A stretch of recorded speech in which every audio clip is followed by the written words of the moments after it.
Kaç kişiden almamız lazım abi?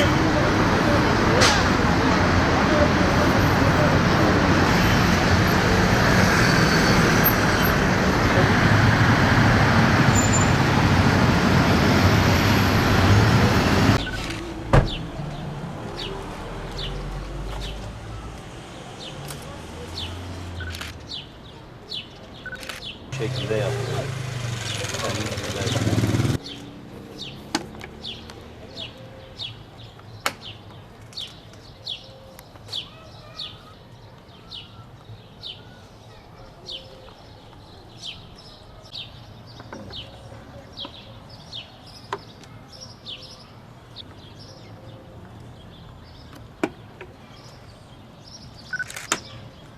Öncelikli olarak yola çıkmadan önce araç bakımı ve lastik kontrolünün yapılması gerekiyor. Buna dikkat edelim. Yola çıkmadan önce gideceğimiz istikamete doğru yol kontrolü yapalım. Haritalardan, navigasyondan gideceğimiz yöne doğru hangi yollar açık, hangi yollar kapalı, malumunuz bu dönemde asfaltlama çalışmaları, yol çalışmaları oluyor.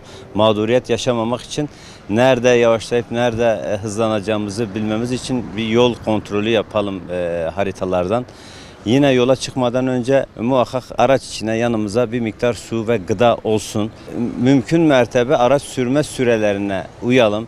Yani 2 saatte bir mutlaka bir mola verelim aracın dışında. Aracın dışında da mola verdiğimizde şöyle bir araç dışında bir hareketlilik olsun, kan dolaşımı olsun diye biraz yürüyelim, bir çay kahve içelim. Yorgun hissedeceğimiz saatlerde kendimizi mutlaka dinlenelim. Direksiyon başında kalmayalım. Çünkü genellikle kazaların büyük bir bölümü ben kendime güveniyorum, ben yaparım, ben giderim dedikten sonra insanlarda oluşuyor.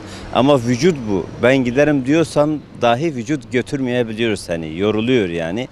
Dolayısıyla gözlerimiz yorulduğunda, bedenimiz yorulduğunda bizim mutlaka mola vermemiz gerekiyor, dinlenmemiz gerekiyor. Yağlı gıdalardan, yağlı yemeklerden biraz uzak durmamız lazım.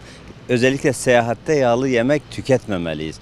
O da bize zarar verecektir. Uyku olayında, yemek olayında, araç bakım kontrolleri noktasında hassasiyet gösterirsek inşallah kazasız bir seyahat süreci geçireceğiz. Şehirler arası yollarda demin de değindiğim gibi bir sürü yerde yaz dönemi olduğu için yol çalışmaları var.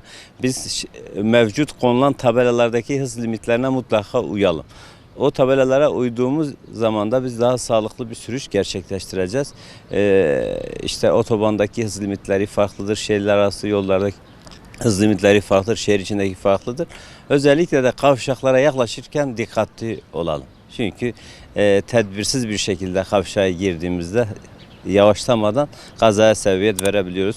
Mevcut işaret ve işaretçilere uyalım.